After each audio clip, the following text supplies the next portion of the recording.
Hello दोस्तों, MP परीक्षा के ऑफिशियल यूट्यूब चैनल में आपका फिर से एक बार स्वागत है। मैं पर्यावरण के दूसरे लेक्चर में आपका स्वागत करता हूं। जैसा कि आप स्क्रीन में देख सकते हैं, एक क्वेश्चन हमें दिख रहा है। क्वेश्चन है, बालकों का सामाजिकरण सर्वप्रथम किसके द्वारा होता है? चार ऑप्शन है हमारे पास, ए परिवार, बी मित्रों, सी शिक्षकों या डी रिश्तेदारों का। दोस्तों इसका जो उत्तर है वो मैं आपको वीडियो के एंड में बताऊंगा, ठीक है। तो मैं आपको बताता हूं कि आज हम पढ़ने जा रहे हैं परिवार के बारे में। परिवार की क्या डेफिनेशन होती है, उसके वर्गीकरण एवं उसकी विशेषताएं, ये तीनों चीजों के बारे में मैं आज आपको जानकारी दूंगा, ठीक है। तो चलिए बढ़ते हैं अपने वीडियो की ओर और सबसे पहले बात करते हैं परिवार की, ठीक है। तो दोस्तों आप सभी जानते हैं परिवार, जी हाँ, ये अंग्रेजी शब्द फैमिली का हिंदी अर्थ है। फैमिली का हिंदी अर्थ क्या है? परिवार। ये फैमिली शब्द कहां से लिया गया है? ये लिया गया है वर्ड फैमुलस से। जी हाँ दोस्तों, इस वर्ड से इस वर्ड की उत्पत्ति हुई है जिसका मतलब ये है कि परिवार। और क्या कहते हैं, अगर फैमुलस की हम परिभाषा के बारे में बात करें तो वो है कि पति पत्नी और अविवाहित जो बच्चे होते हैं वो मिलके बनाते हैं एक परिवार, ठीक है। अलग अलग जो हमारे समाजशास्त्री हैं उनका अलग अलग मत है इसको लेके, ठीक है। कोई यह कहता है कि परिवार वो होता है जिसमें पति पत्नी और बच्चे होते हैं। कुछ समाजशास्त्री ये कहते हैं कि ये खाली एक मापदंड है किसी परिवार को नापने का, ठीक है। आइए अब हम देखते हैं एक एक करके कि परिवार में किस तरीके से चीजें बढ़ती हैं और अलग अलग समाजशास्त्रियों ने अपने किस किस प्रकार के विचार रखे हैं। चलिए दोस्तों बढ़ते हैं अपने टॉपिक की ओर। क्या है हमारा आज का टॉपिक? हमारे वीडियो के आज का टॉपिक है परिवार यानी फैमिली। और सबसे पहले अगर हम बात करें तो मैं आपको परिवार की डेफिनेशन बता चुका हूं, है ना, परिभाषा क्या होती है। अब मैं बात करता हूं कि परिवार के कार्य क्या होते हैं। तो मुख्यतः समाजशास्त्रियों ने परिवार के कार्यों को दो प्रकार में बांटा है। सबसे पहला है आवश्यक कार्य, ठीक है, और दूसरा जो है वो है हमारा अनावश्यक कार्य।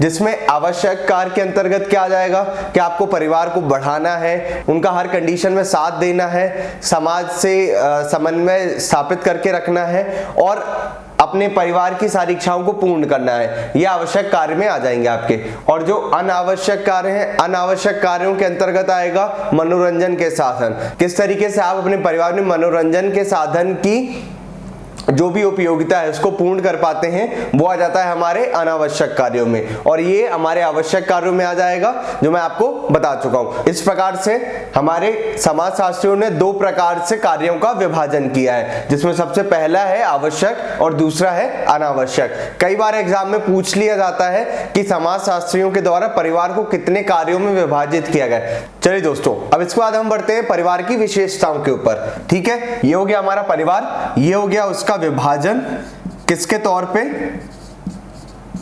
कार्य के तौर पे, कि क्या क्या होने चाहिए परिवार के कार्य, उसके तौर पे ये हो गया उसका विभाजन, ठीक है। अब हम बात कर लेते हैं विशेषताओं की।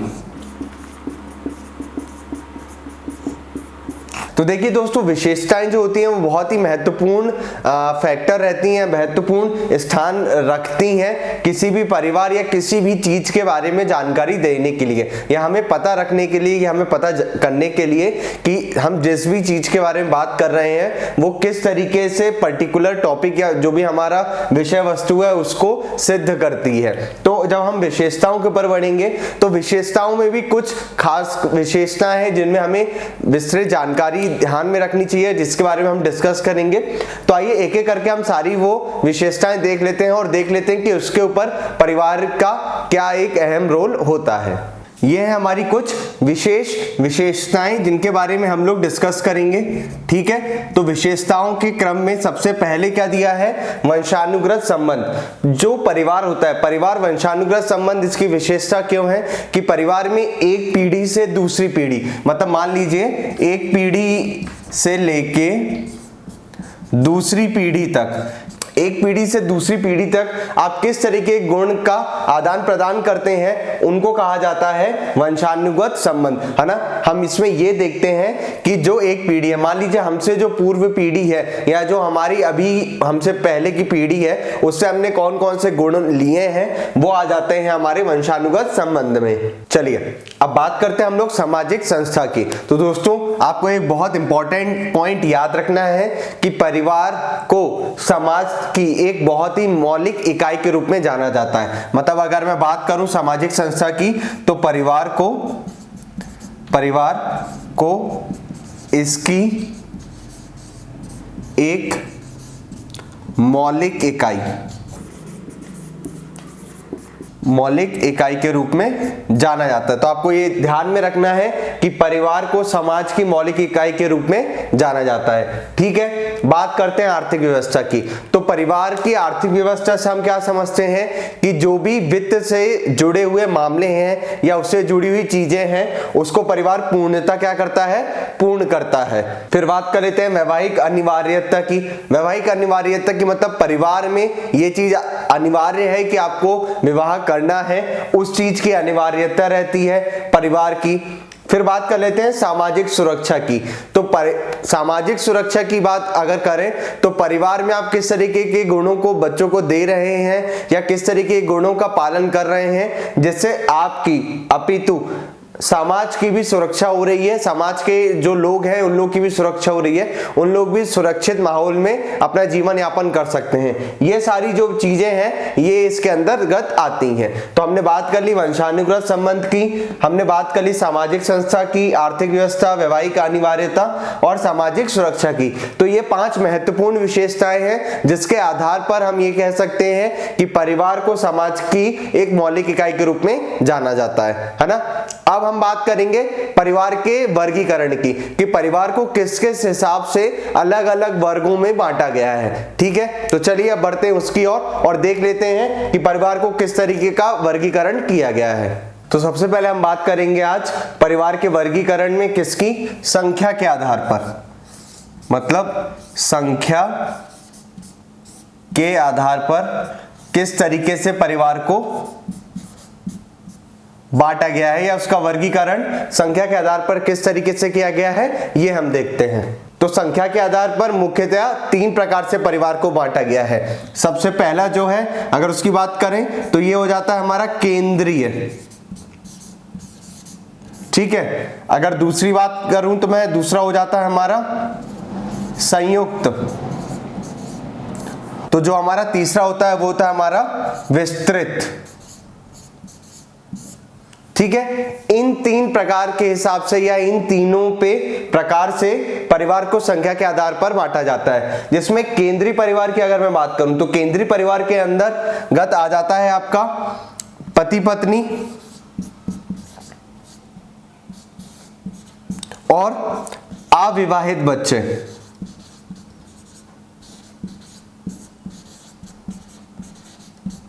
ठीक है, पति पत्नी और अविवाहित बच्चे। इसमें रिश्तेदार जो रिश्तेदार रहते हैं वो इसके अंतर्गत नहीं आते हैं, ना ही अन्य परिवार सदस्य, ना ही अन्य परिवार सदस्य। ये दोनों चीजें इसके अंतर्गत नहीं आती हैं, खाली पति पत्नी और अविवाहित बच्चे इसके अंतर्गत आते हैं।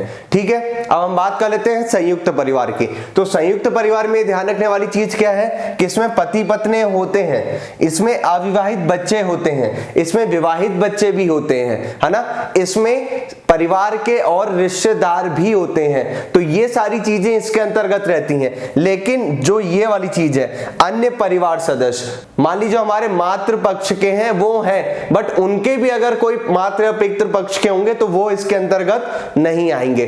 तो संयुक्त परिवार में हमारे क्या होता है, पति पत्नी आते हैं, विवाहित बच्चे आते हैं, अविवाहित बच्चे आते हैं, रिश्तेदार आते हैं। ठीक है, तो इस तरीके से ये संयुक्त परिवार बनता है। मतलब ये छोटा होता है, ये उससे बड़ा होता है। और जब सबसे आखिरी में बात करेंगे विस्तृत परिवार की, तो विस्तृत परिवार में क्या होता है, विस्तृत परिवार में हमारे पति पत्नी भी आते हैं, अविवाहित बच्चे भी आते हैं, बच्चे भी आते हैं, रिश्तेदार भी आते हैं और अन्य परिवार सदस्य भी इसके अंतर्गत आते हैं। तो अगर संख्या की बात की जाए तो संख्या के आधार पर 3 होते हैं, आपको ध्यान रखना है, केंद्रीय, संयुक्त और विस्तृत। ठीक है, अब हम बात करते हैं इसके दूसरे वर्गीकरण के बारे में। तो चलिए दोस्तों, अब हम बढ़ते हैं निवास के आधार पर परिवार का किस तरीके से वर्गीकरण किया गया है। तो सबसे पहले आता है पितृस्थानीय। क्या होता है, पितृस्थानीय। फिर आता है मातृस्थानीय, फिर आता है नवस्थानीय, फिर मातृ पितृस्थानीय, फिर अगर मैं बात करूं तो आ जाता है मामा स्थानीय,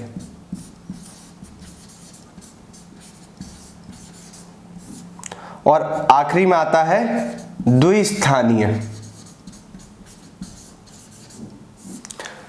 तो निवास या हम स्थान की बात करें तो उनके आधार पर छह हिसाब से परिवार का वर्गीकरण किया गया है, जिसमें सबसे पहले पितृस्थानीय की बात करें तो पितृस्थानीय के अंतर्गत आ जाएगा कि जब पति और पत्नी की शादी होती है और जो पत्नी रहती है वो पति के पिता पक्ष में अगर आके रह रही है तो वो कहलाएगा हमारा पितृस्थानीय। ठीक है, और अगर पति और पत्नी की जब शादी हो रही है और जो पत्नी है उसके घर पे जाके अगर पति रह रहा है तो वो आ जाएगा हमारा मातृस्थानीय के अंतर्गत। फिर बात करते हैं नवस्थानीय के अंतर्गत। नवस्थानीय के अंतर्गत आता है ऐसे पति और पत्नी जो शादी करने के बाद ना ही पितृ के साथ ना ही मातृ के साथ बल्कि अपितु अपने नए स्थान में जाके अगर अपना जीवन यापन कर रहे हैं तो वो आ जाएगा हमारे नवस्थानीय के अंदर। फिर बात कर लेते हैं मातृ पितृ स्थानीय के अंतर्गत। तो इसके अंतर्गत क्या होता है दोस्तों, इसके अंतर्गत होता है, मान लीजिए कि जो पति और पत्नी है ना, वो कुछ समय के लिए मातृ स्थानीय घर पे रहते हैं, मतलब लड़की वालों के घर पे रहते हैं, कुछ दिनों के लिए वो पितृ मतलब उस जगह पे रहते हैं, है ना, जो पति है उसके पिता के पक्ष की तरफ रहते हैं। तो इस हिसाब से मातृ पितृ स्थानीय ये हो गया। फिर बात कर लेते हैं मामा स्थानीय के बारे में। इसमें क्या होगा कि पति पत्नी जो रहते हैं वो माँ के मतलब जो पति की माँ है उसके भाई के यहाँ जा रह के अगर वहां पे स्थान कर रहे हैं या वहां पे निवास कर रहे हैं तो वो मामा स्थानीय हो जाएगा। ठीक है, और अगर द्विस्थानीय की बात करें तो इसमें यह होता है कि जो पति और जो पत्नी रहते हैं, पत्नी अपने घर पे रहती है और मतलब अपने मातृ घर पे रहती है, और जो पति रहता है वो दिन में तो अपने पितृ घर पे रहता है लेकिन रात पे वो मातृ मतलब या पत्नी के घर पे जाता है। तो ये आ जाता है हमारे द्विस्थानीय के अंतर्गत। तो निवास के आधार पर कितना वर्गीकरण किया गया इसका, 6, पितृस्थानीय, मातृस्थानीय, नवस्थानीय, मातृ पितृस्थानीय, मामा स्थानीय और द्विस्थानीय। तो आपको ये याद रखना है, हमने दूसरा प्रकार पढ़ लिया, पहले हमने संख्या के आधार पर पढ़ लिया था, अब हम निवास के आधार पर पढ़ रहे हैं। चलिए हम बात करते हैं अब इसके अगले वर्गीकरण के ऊपर। अगर हम तीसरा वर्गीकरण की बात करें तो तीसरा वर्गीकरण होता है अधिकार के आधार पर। अधिकार के आधार पर तीसरा वर्गीकरण किया गया है, जिसमें सबसे पहला होता है पितृसत्तात्मक और दूसरा होता है हमारा मातृ सत्तात्मक। अर्थात पितृसत्तात्मक मतलब ऐसा घर जहां पे पिता मतलब जो घर के प्रमुख हैं वो पिता है, घर की पूरी बागडोर अगर पिता के हाथ में है तो वो कहलाएगा पितृसत्तात्मक, है ना। मतलब इनके आधार पर ये परिवार के यहाँ पे पिता जो होते हैं ये परिवार के मुखिया होते हैं।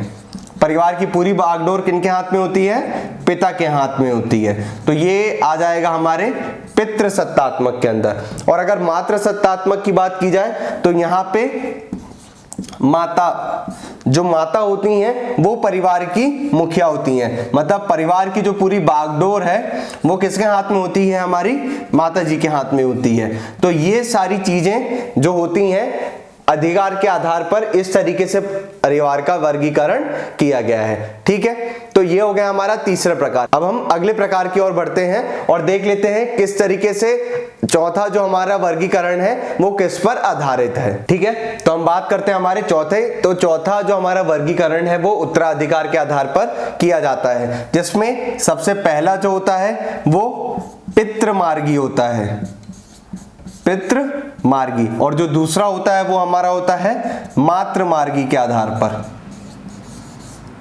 आइए देख लेते हैं क्या होता है पितृमार्गी और मातृमार्गी। तो पितृमार्गी मतलब पितृमार्गी के अनुसार जो भी परिवार में पितृपक्ष के अनुसार जितने भी नियम कानून बनाए जाएं या परिवार की जो भी हम चीजों को फॉलो कर रहे हैं या जिस तरीके के भी वहां पे हम संस्कारों का पालन कर रहे हैं वो अगर पितृपक्ष की ओर से हैं तो वो कहलाएगा हमारा पितृमार्गी। मतलब इसमें मुख्यतः सबसे ज्यादा पितृपक्ष का दबदबा रहता है। ठीक है, अगर मातृमार्गी की बात कर लें तो यहाँ पे जब हमें पता चला कि पितृमार्गी में पितृपक्ष का है तो मातृमार्गी में किसका दबदबा रहेगा, मातृ, जी हाँ दोस्तों, मातृपक्ष का दबदबा रहता है ना। और इसमें जो भी नियम या जो भी आधार रहता है वो मातृपक्ष के आधार पर इसमें सारे नियम या इस परिवार में सारे नियम पालन किए जाते हैं। तो ये हो गया हमारा चौथा, उत्तराधिकार के आधार पर क्या क्या है, पितृमार्गी और मातृमार्गी। चलिए अब बढ़ते हैं अपने अगले वर्गीकरण की ओर।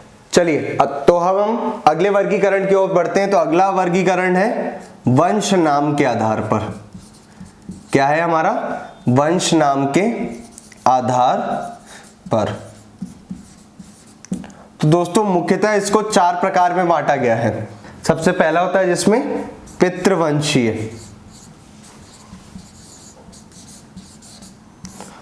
दूसरा होता है मातृवंशीय,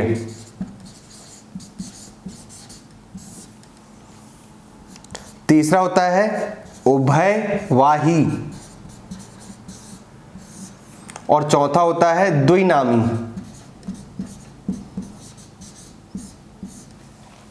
ठीक है, अगर पितृवंशी वंश नाम के आधार पर अगर हम बात करें तो पितृवंशी की अगर बात करते हैं तो पितृवंशी में क्या होता है, जो पिता का नाम है उसके आधार पर परिवार का वर्गीकरण किया जाता है। मतलब परिवार में जो भी रीति रिवाज या जो भी नामकरण किए जाते हैं वो पिता पक्ष के आधार पर किए जाते हैं। वहीं अगर मातृवंशी की बात करें तो मातृवंशी में क्या होता है, मातृवंशी में जो भी नामकरण है वो पूरा किस हिसाब से होता है, मातृपक्ष के द्वारा।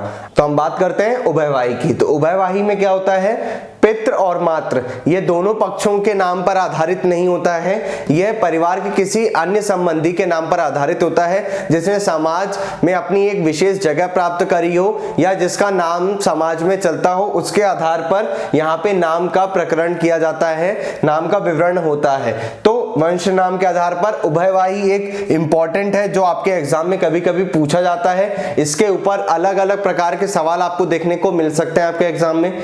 फिर बात करते हैं हम लोग द्विनामी की। तो द्विनामी क्या होता है दोस्तों, द्विनामी के आधार पर अगर हम परिवार की बात करें तो जहां पे दो नाम चलते हैं, मातृपक्ष से भी नाम चल रहा है और पितृपक्ष से भी नाम चल रहा है, मतलब अगर मातृ और पितृ दोनों पक्षों का नाम अगर कहीं इस्तेमाल होता है तो वो हो जाएगा हमारा द्विनामी।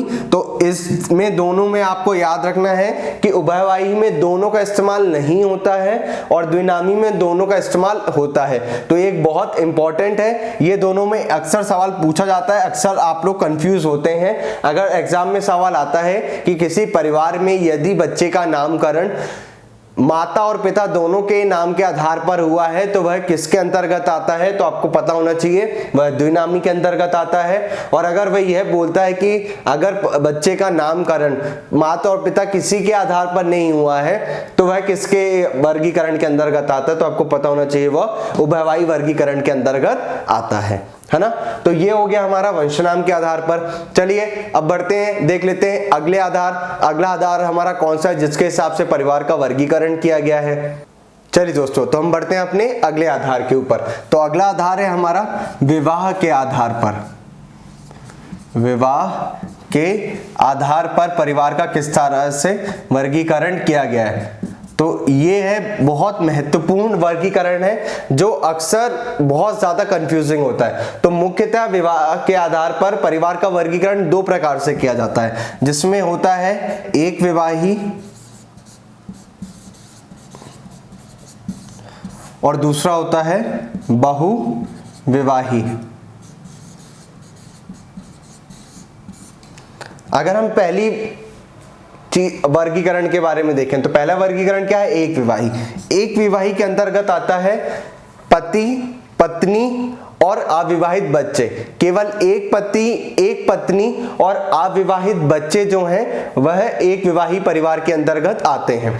लेकिन अगर हम बात करें बहुविवाही परिवार की, तो बहुविवाही परिवार थोड़ा सा इससे अलग है। बहुविवाही परिवार में एक से अधिक जीवन साथी के साथ अगर परिवार में रहते हैं तो वह आ जाता है बहुविवाही के अंतर्गत। और बहुविवाही का जो वर्गीकरण है वो तीन आधार पर किया गया है, जिसमें सबसे पहला या तीन अलग अलग प्रकार से किया गया है। जिसमें सबसे पहला होता है बहुपत्निक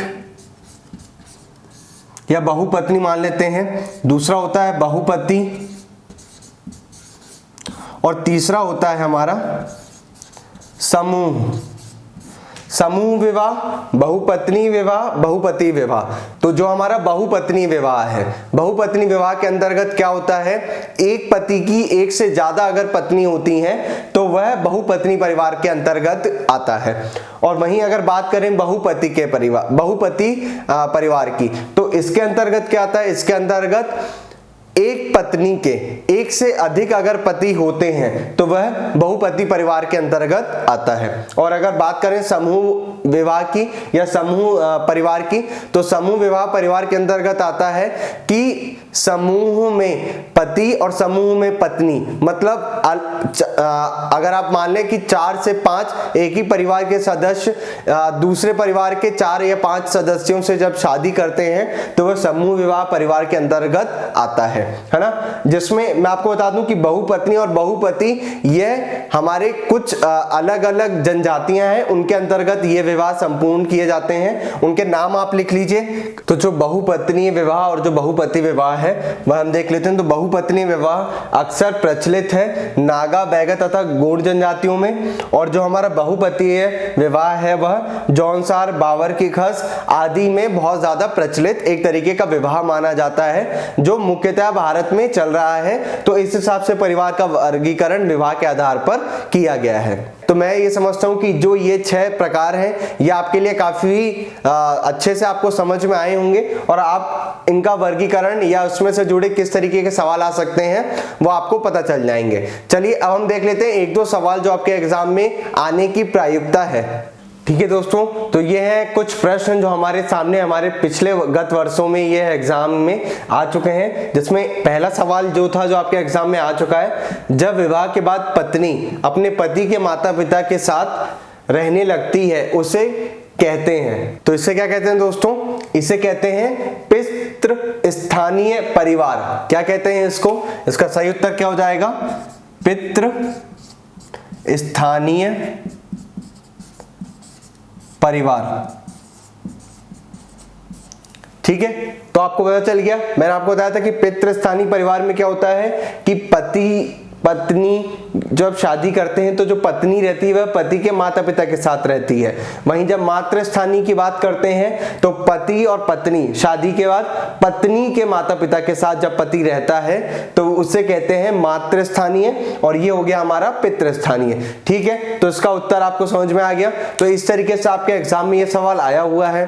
फिर हम बात करते हैं दूसरे सवाल की जो आपके एग्जाम में आया हुआ है, जो मैं आपको पहले ही बता चुका हूं कि विवाह के आधार पर परिवार का वर्गीकरण कितने प्रकार का होता है। तो अभी हमने देखा कि विवाह के आधार पर वर्गीकरण केवल 2 प्रकार का होता है, लेकिन जो उसमें बहुविवाही परिवार होता है, बहुविवाही परिवार को 3 अलग पार्ट में या 3 अलग प्रकार से भाग किया गया है उसका, है ना। तो कुल मिला के 2 ही प्रकार होते हैं। लेकिन अगर हम बात करें जब लिखने को आए, अगर आपको ये सवाल या किसी को समझाने को आए, अगर आपको खुद में पता होना चाहिए तो आपको पता होना चाहिए कि बहुविवाही को 3 भाग में अलग अलग बांटा गया है, लेकिन मुख्यतः विवाह के आधार पर परिवार का वर्गीकरण कितने आधार पर किया गया है? केवल 2 वर्गों के आधार पर किया गया है या केवल 2 प्रकारों से किया गया है। पहला एक विवाही और दूसरा बहुविवाही। ठीक है, तो ये हैं कुछ प्रश्न जो आपके प्रीवियस एग्जाम्स में आ चुके हैं और मैं उम्मीद करता हूं कि इसी तरीके से जो मैंने आपको अलग अलग परिवार के वर्गीकरण पढ़ाए हैं या परिवार के बारे में बताया है वह आपके एग्जाम में आएगा। ठीक है, चलिए अब हम बात करते हैं जो सबसे पहले मैंने वीडियो के स्टार्टिंग में आपसे एक प्रश्न पूछा था। आइए उस प्रश्न को देख लेते हैं। तो प्रश्न था बालकों का समाजीकरण सर्वप्रथम किसके द्वारा होता है? ठीक है, मैंने आपको ऑप्शन दिए थे, परिवार के द्वारा, मित्रों के द्वारा, शिक्षकों के द्वारा या रिश्तेदारों के द्वारा। तो दोस्तों इसका सही उत्तर है परिवार द्वारा।